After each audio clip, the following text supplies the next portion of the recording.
Clearly, somebody in this room murdered Lord Smythe, who, at precisely 3:34 this afternoon, was brutally bludgeoned to death with a blunt instrument. I want each of you to tell me your whereabouts at precisely the time that this dastardly deed took place. I was polishing the brass in the master bedroom. I was buttering his lordship's scones below stairs, sir. Why, I was planting my petunias in the potting shed. Constable, arrest Lady Smythe. But how did you know? Madam, as any horticulturist will tell you, one does not plant petunias until May is out. Take her away. Sorry, madam. It's just a matter of observation. The real question is, how observant were you?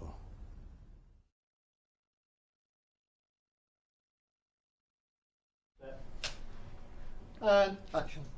Clearly, somebody in this room murdered Lord Smythe, who, at precisely 3:34 this afternoon, was brutally bludgeoned to death with a blunt instrument. I want each of you to tell me your whereabouts at precisely the time that this dastardly deed took place.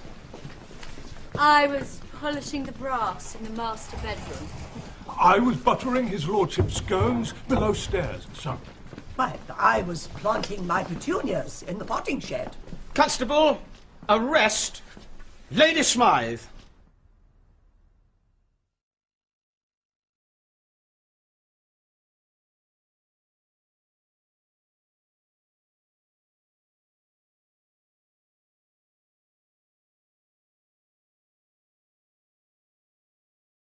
Bien, les doy la bienvenida a nuestra clase número 8 de nuestra materia de epistemología y pedagogía.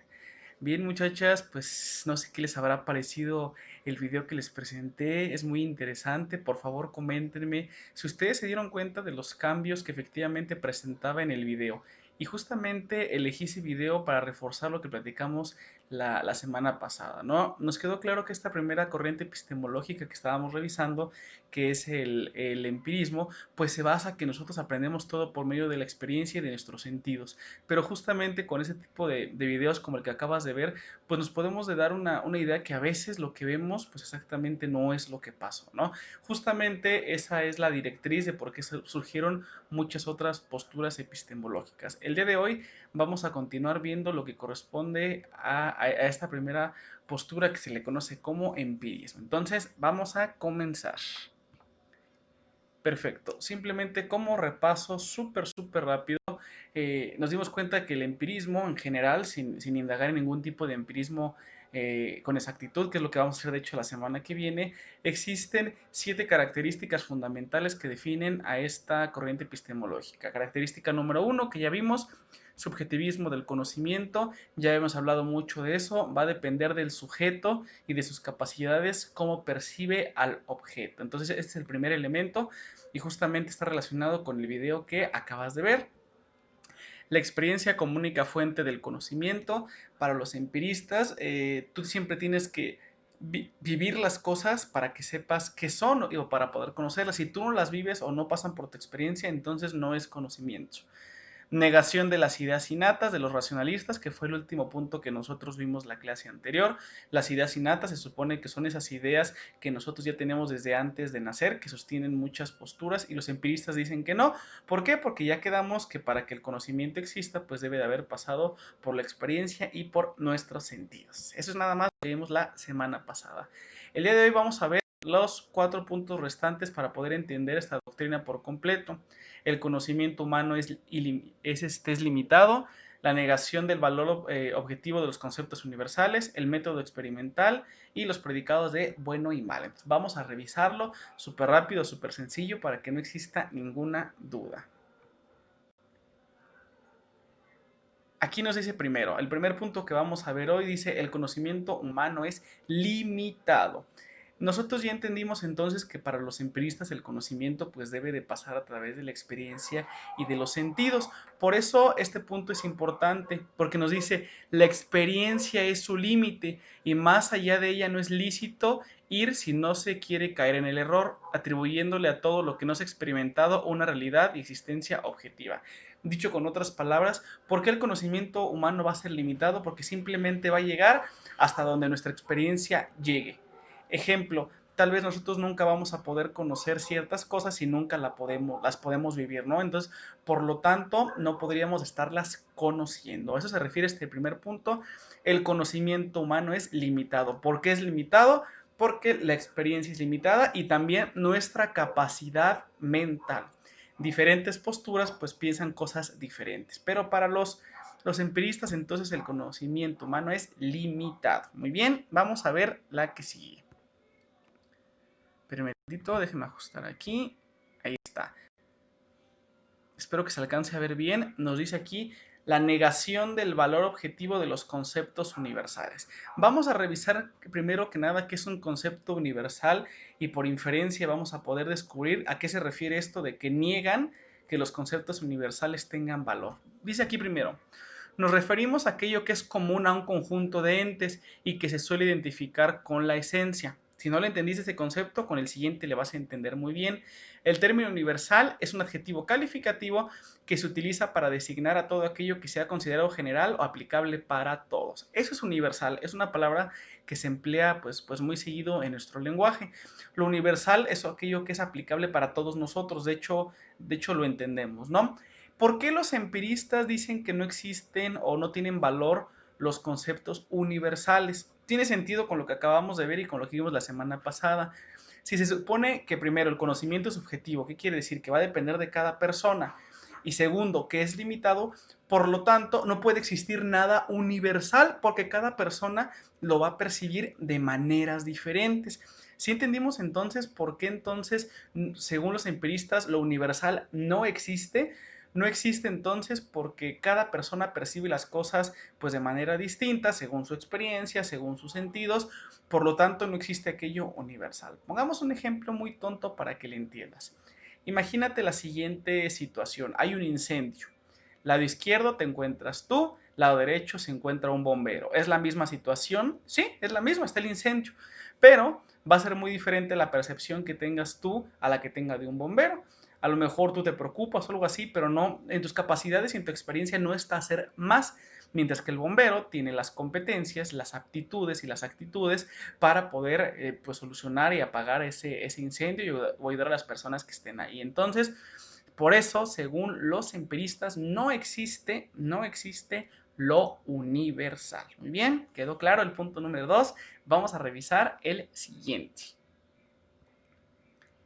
Este está bien interesante, el método experimental y la ciencia empírica. A nosotros que estamos estudiando humanidades, es muy común que nosotros conozcamos el método científico experimental, el de toda la vida, el de que haces una hipótesis, compruebas, experimentas y al final te sale si es una teoría o una ley. Y está relacionado con esto que te voy a compartir y te voy a explicar a continuación. Nos dice, el interés por hallar un método adecuado para digerir el pensamiento fue un interés de los principales, tanto de racionalistas como de empiristas. ¿Qué quiere decir? Que intentar comprender cómo darle forma a la información, al conocimiento en general, es una cuestión que le ha llamado la atención a las diferentes corrientes epistemológicas. Aquí siempre ponen la comparación de racionalismo y empirismo porque son antagónicas. Ya te había dicho que son contrarias. Nos dice, la diferencia entre ambos es, para los racionalistas, es el modelo matemático y deductivo. Te voy a poner un ejemplo muy sencillo. Piensa en algún amigo tuyo, pariente, familiar, que sea un ingeniero. Ellos traducen todo siempre a matemáticas, cosa que nosotros, las personas que estudiamos humanidades, no es así. Para nosotros, lo importante es lo experimental. Ustedes mismas lo han dicho muchas veces. Ustedes no aprenden si alguien se pone nada más a escribir en el pizarrón o nada más investigas algo ahí en internet. No es suficiente, nosotros tenemos que vivir las cosas. No sé si ustedes se acuerdan cuando les di la materia de andragogía y hace algunos cuates, les aseguro que ni siquiera se han de acordar de nada de lo que les enseñé, pero a lo mejor sí tienen en la mente la vez que fuimos con los adultos mayores a casa de día. Les aseguro que eso sí se han de acordar, cuando menos que fuimos y se han de acordar de las cosas que pasaron, ¿no? ¿Por qué? Porque para nosotros, las personas que estudiamos humanidades, lo experimental y lo inductivo es mucho más significativo, ¿no? Y para los empiristas también es así. Dice aquí, o bueno, más bien decían ellos, la ciencia no puede basarse en hipótesis o presupuestos no contratados con la experiencia. Para los empiristas, lanzar hipótesis al aire, como muchas veces lo hacen los racionalistas, no tiene valor. ¿Por qué? Porque si tú no compruebas que es cierto lo que te están enseñando, entonces no sirve. Volvemos a lo mismo, esta es la perspectiva empirista. Y a veces sí tiene sentido a como pensamos nosotros, por ejemplo, los educadores. Acuérdate de tus clases de matemáticas, de estadística, de álgebra. Si no le veíamos una aplicación real, nosotros decíamos, pues, ¿para qué me sirve? No me sirve para nada. Precisamente nosotros tenemos esa forma de pensar. Nosotros queremos que lo que nos enseñen, pues lo podamos aplicar. Por eso siempre a los pedagogos les suele gustar mucho la creación de materiales didácticos, la creación de planeación y planes curriculares, el diseño de las clases. Son cosas que nos gustan porque lo que nos enseñan lo podemos aplicar. A eso se refiere este punto de aquí. Muy bien.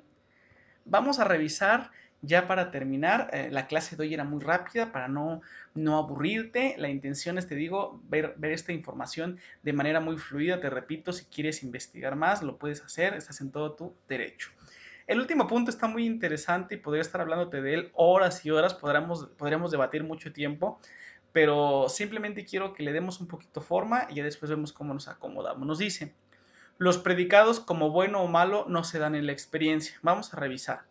Hay dos conceptos fundamentales que de hecho los utilizamos como adjetivos, que es lo bueno y lo malo. Nos dice aquí, por medio de los sentidos de la experiencia se conocen las cosas y sus cualidades físicas, pero las cualidades morales o estéticas no pueden percibirse.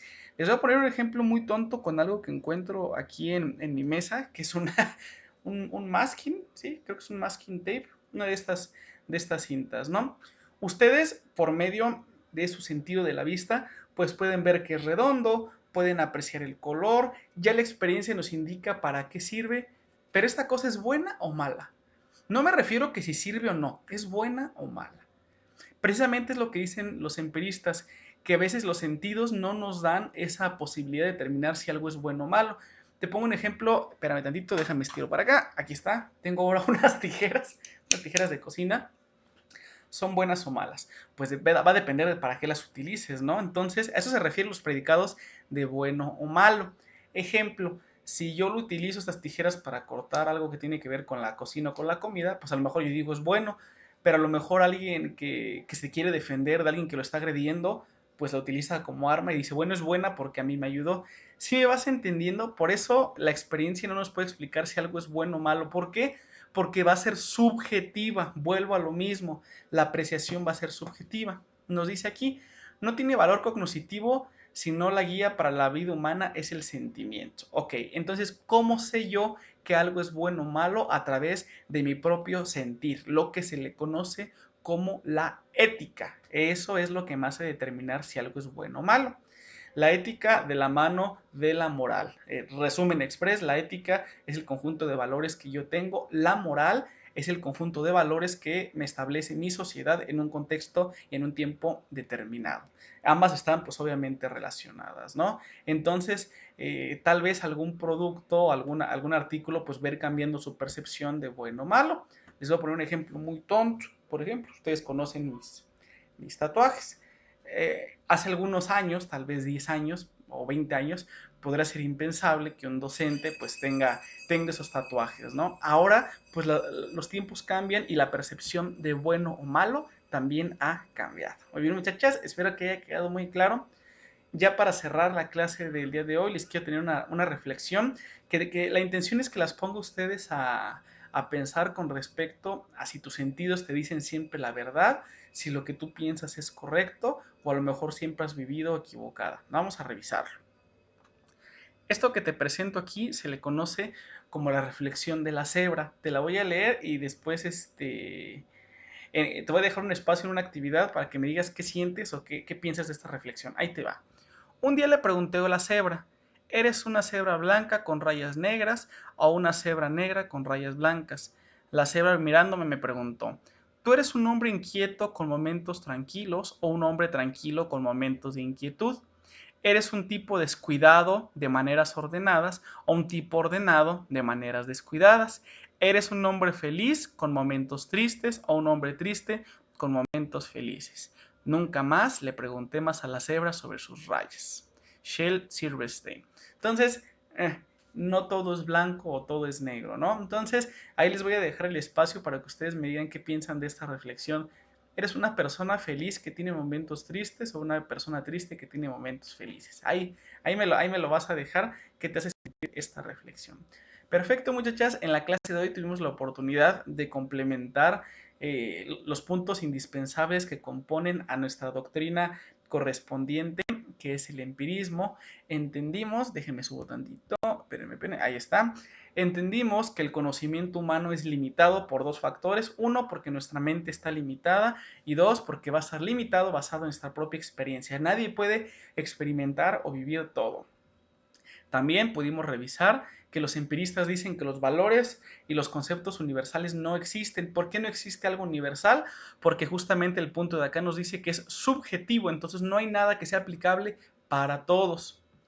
También nos dimos cuenta que para los empiristas el método experimental es la mejor forma de obtener conocimiento, que si nosotros no podemos comprobar en la realidad lo que estamos pensando, no sirve de nada. Aquí nosotros relacionamos la importancia pues de la práctica, ¿no? Y por último entendimos que lo bueno y lo malo de las cosas no la va a dar la experiencia, sino nuestro propio sentir. Te hablé de la diferencia de la moral y de la ética. Muy bien, muchachas, pues les agradezco muchísimo su tiempo.